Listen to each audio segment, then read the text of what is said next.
Right. As you can tell, the sessions are pretty packed. The next session is about attacks on networks, and we have three talks addressing either proposing new data sets or proposing new methods to deal with different attacks related to the network-based attacks.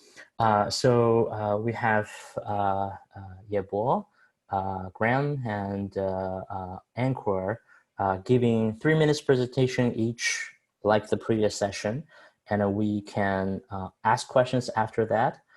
So as always, feel free to type in your questions into the chat window anytime during the session. Yeah, Bo, do you want to start by sharing your screen?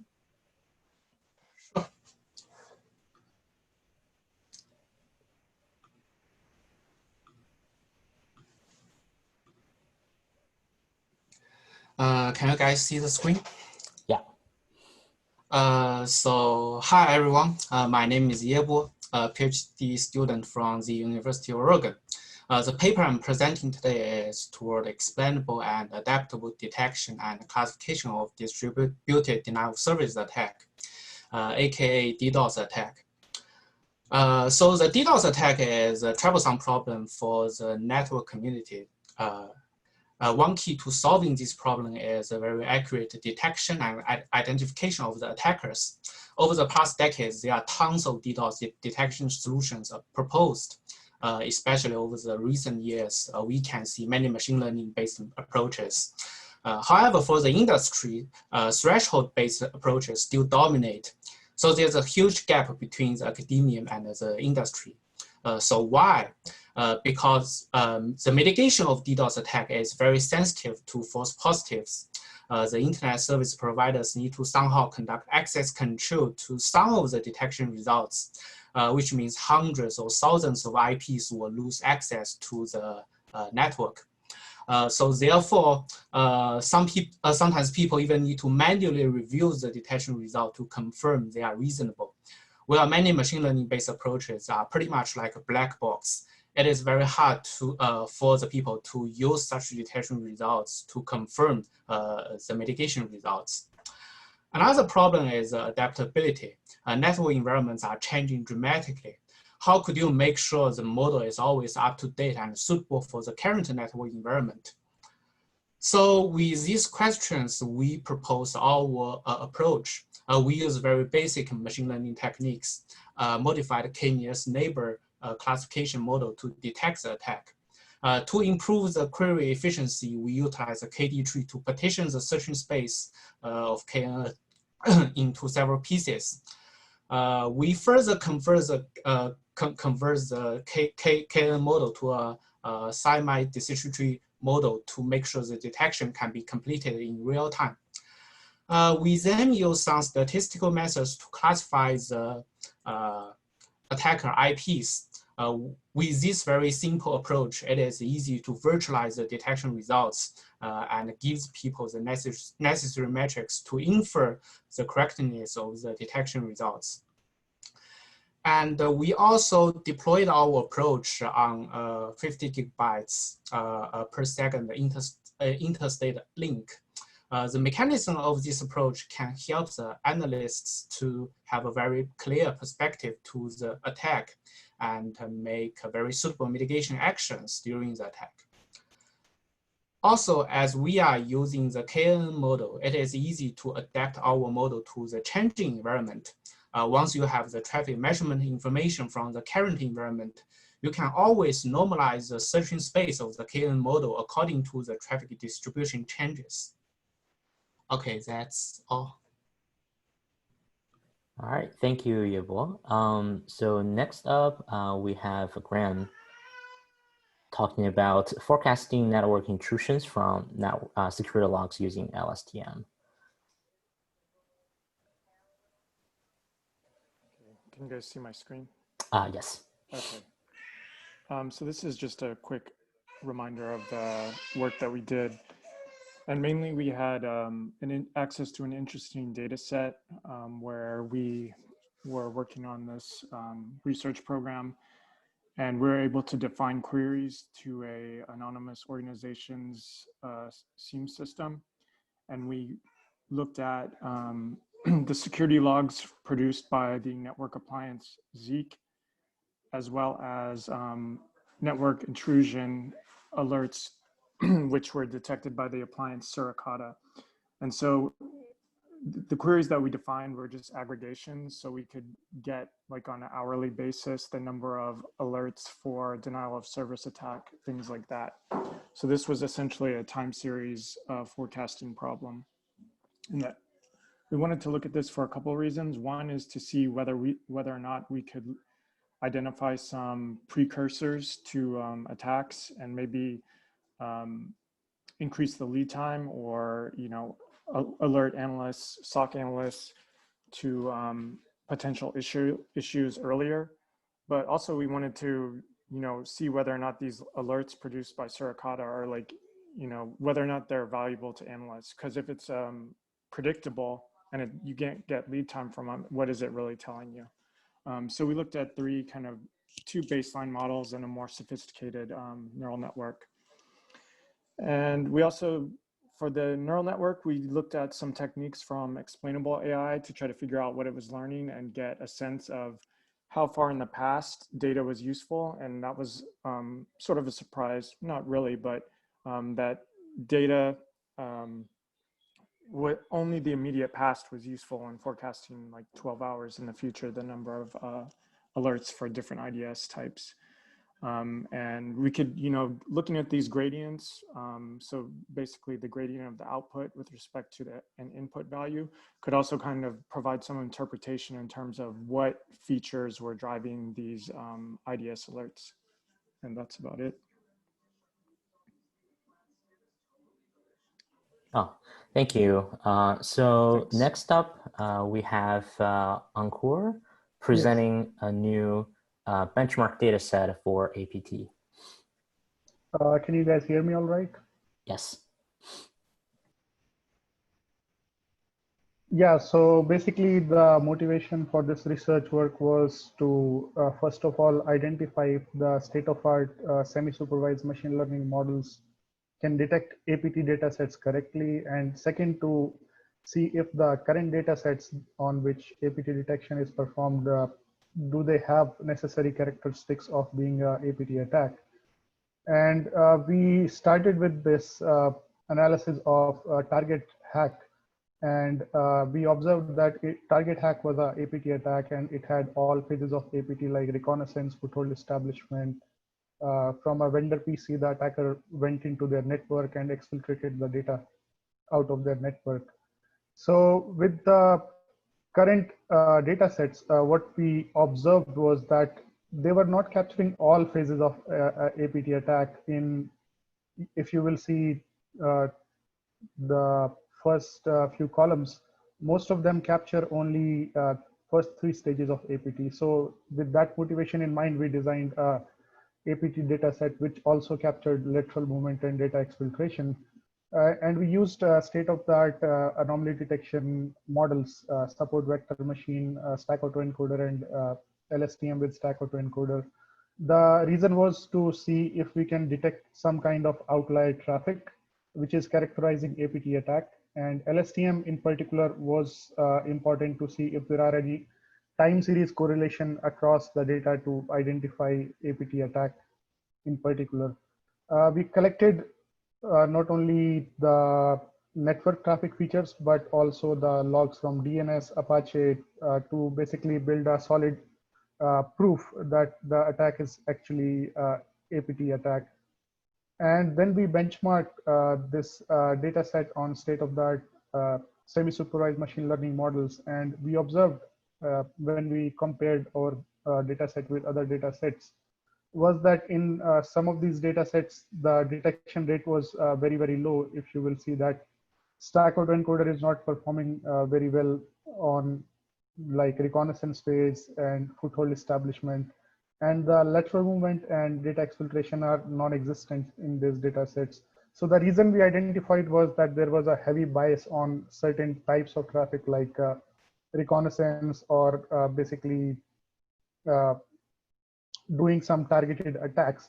And these can be identified using signature-based detection methods as well. And we don't need machine learning to detect them. So in conclusion, we need some reliable machine learning models to deal with this challenging problem. And moreover, we need a good data set on which we can benchmark these machine learning models. And that is why we developed a DAPT data set. And in future, we plan to use a GAN-based approach to see if we can use the existing data set to develop some fake data, which is characteristic of APT attack. And dataset is public on this URL. If you have any questions, yeah, feel free to ask. All right, thank you, Ankur. So it looks like that we already have lots of accumulated questions in the chat window, so I will read them. But if the original question askers wanted to clarify, so feel free to do so. The first question is to Graham. So the question is, what time range did you experiment with explainable AI before zeroing down to 12 hours? What were the input of those explanation model, and can you show an example of the model output? Yeah, so we used the input length of the time series for the LSTM was a 1 week period. So, and it was hourly. So it was, I think 168 hours total. And what the explainable AI model does is it takes a input. So if you've seen, maybe I can explain it in terms of images, like if you take an input image and then you look at the values of the gradient for that image,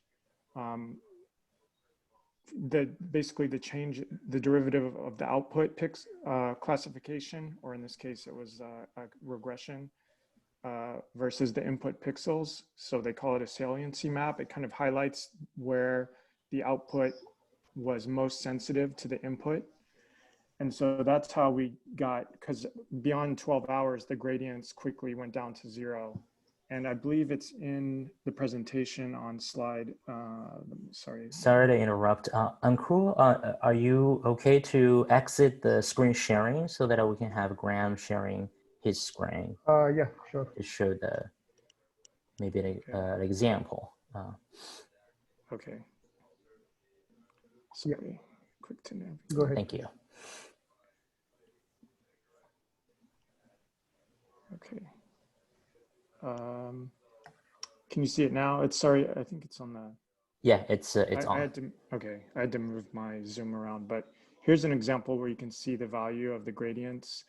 And what you have is basically on the y-axis, you have the different input time series. So we had like 100 something different time series from the network traffic data. And then on the x-axis, you have the time lag. And so you can see basically beyond only the very near past, these gradient values went to 0, which means basically the output is not sensitive at all to these past values. Does that answer your question? Yes, thank you. Sure. Just a very quick follow-up on that. So have you looked at how far can you predict into the future? So instead of 12 hours, could you do 2 days or 3 days? Yeah, that was part of the, unfortunately, during this paper, we ran out of time. So we were working at, 12, 24, 72 hours. So some of those results we didn't get into the paper just because there were a lot of experiments, but it was something we were looking at. And generally, it was the forecasting error did increase as you would expect over a longer time period. Got it. Thank you. So the next question is also to Graham from Matt. I think Matt accidentally typed in a private question, so I will read it out. So for the gradient analysis, is there an opportunity for an extension or validation with a causal analysis of the attributes? Yeah, I mean, I think I actually had a previous paper with different data where we did kind of like a causal discovery algorithm. So yeah, it's definitely, I think, something that you could look at. in terms of linking this particular study to the gradient, we just kind of looked at something. I wouldn't call it causal, but basically the top features. So what had the biggest gradient in terms of the input series? And of course we had to average across a bunch of input examples. So you could, I expect you might lose some causal power there, but I don't know if that answers the question, but yeah, I think it's something that's interesting to look at. All right, thanks. So the next questions for, I think, Matt, if you want to add follow-ups, feel free to do so. No, that was great. Thanks. I just was curious if it's more just correlation or if there's actually causation, with those attributes and looking at just the gradients on their own. And if there was an opportunity to really know if it's a causal relationship as opposed to just correlative. Yeah, I think it would be a good follow-up study, but some of them, like especially the corporate privacy alerts, there seemed to be something causal there where they didn't want outbound audio recordings coming, things like that in their corporate network. So I think probably depends on what the particular alert was, but it seemed there could be some. Okay, thank you. All right, thank you. So next question is for Yebo.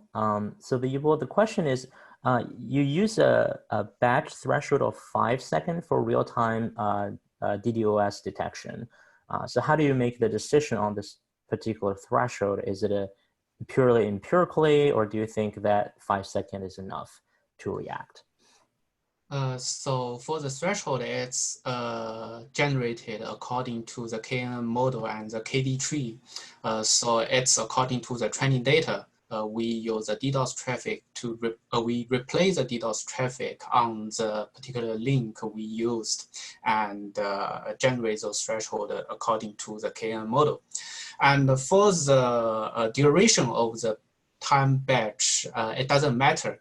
So no matter you are using 5 seconds or 10 seconds, once there's the differences between the benign traffic and the DDoS traffic, no matter what the volume is, then you can distinguish it. But you cannot set it to be too short, like 1 second or half a second, because the traffic, legitimate traffic will generate certain peaks during a very short time period. Yeah, that's the answer. Thank you, Yebo. So the next question is for Ankur. How do you define lateral movement and data atrophication? Also, how do you, your data set take into consideration of different operating systems? If I may share my screen again. Mm-hmm. Yeah, so this was our network design, and we had a certain number of services hosted on like the public internet. And then we had a private network, which had services hosted on private network. So by lateral movement, like we asked a team of red teamers to first hack into our public VM and then use that as a pivot to target services hosted on private VM. So the services on private network were a little bit difficult to exploit, and that is how we characterize lateral movements. Any kind of internal exploits on private network that can target internal services. For the data exfiltration, we set up some FTP servers on remote IP addresses and some Google Drives, from which the end goal of the red team was to take this data and transmit it to like either the Google Drives or FTP servers over like DNS or some kind of network transmission. So currently we have, most of the systems are based on Docker, and these are kind of services that can be hosted on either Windows, like WordPress you can host on Windows or Linux. Similarly, DNS, MySQL, all of these services can be hosted on any operating system as long as you have kind of a Docker as underlying framework. So that is how we provided coverage for services. but we do want to improve Windows-based services in the network, which we currently don't have, like Active Directory services within the network. So that would be the next step. Thank you, Ankur. I think the next, your answer probably also partially answered the next question, but I will read it, see if you have additional comments. So David asks that how did you gather the data for the APT attacks? Did you implement the attack yourself, or you observe those attacks in the wild? Yeah, so if you look at the full presentation, we had two sets of users. So some of the users were like normal students who were asked to browse some of the services on public network. And then we had a team of penetration testers or red teamers who were asked to carry out this APT attack over a duration of 5 days. So first day they baselined only the normal traffic, and we used the normal activities to identify like what is the baseline. Second day they exploited the public virtual machines. And on day 3, they targeted the internal network to do lateral movement. And like on the final day, they exfiltrated the data and deleted the logs. The next question is also for Ankur. It's actually related to what you just said. So the question is, has the red team taken into account the temporal aspects, the time window during which the pen test is performed? So by definition of an APT, obviously the persistency is the time and efforts they dedicated to make it hard. So we did not carry out this outside normal hours of operation. They were allocated a time frame of like 8 a.m. to 5 p.m. But yeah, I do agree, like in our actual APT, it is carried out over a much longer duration. And so for example, the Sony APT was carried out over 147 days.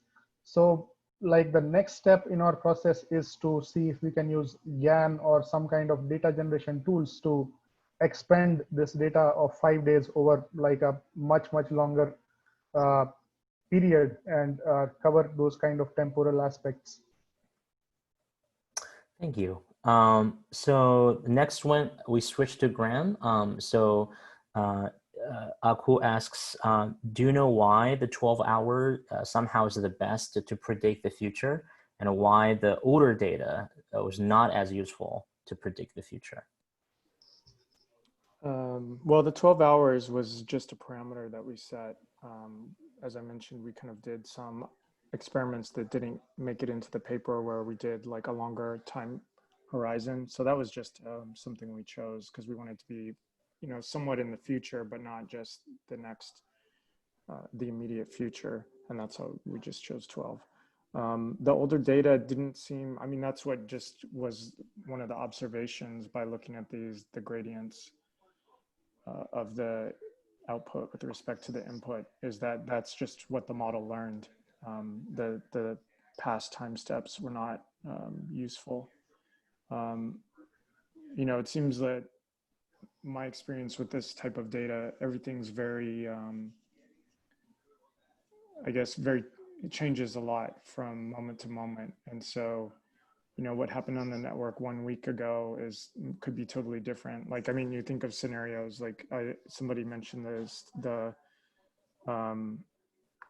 pandemic is like, network traffic has probably just changed tremendously because people are working from home. They're going through VPNs instead of logging on, with their box set in the office. So I don't really have a good answer, but it just seems that things change a lot.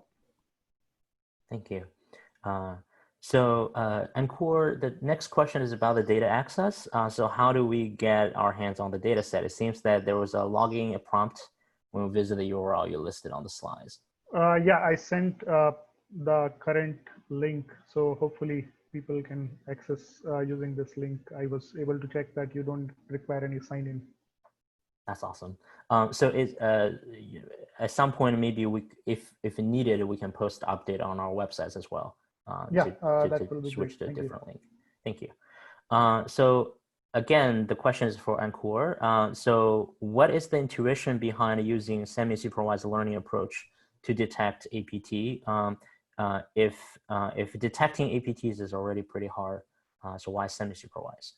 So two reasons. So first, that in APT attack, if you will see that the normal traffic is much more than abnormal traffic. So these semi-supervised machine learning models, they are trying to identify any outlier kind of traffic which is outside the sphere of like the normal attack traffic. Second reason is that we wanted to capture temporal aspect of APT, like is there some relation between, say, initial infiltration and lateral movement that can be captured using these temporal models like long short-term memory. So those were the two reasons for choosing these semi-supervised machine learning models.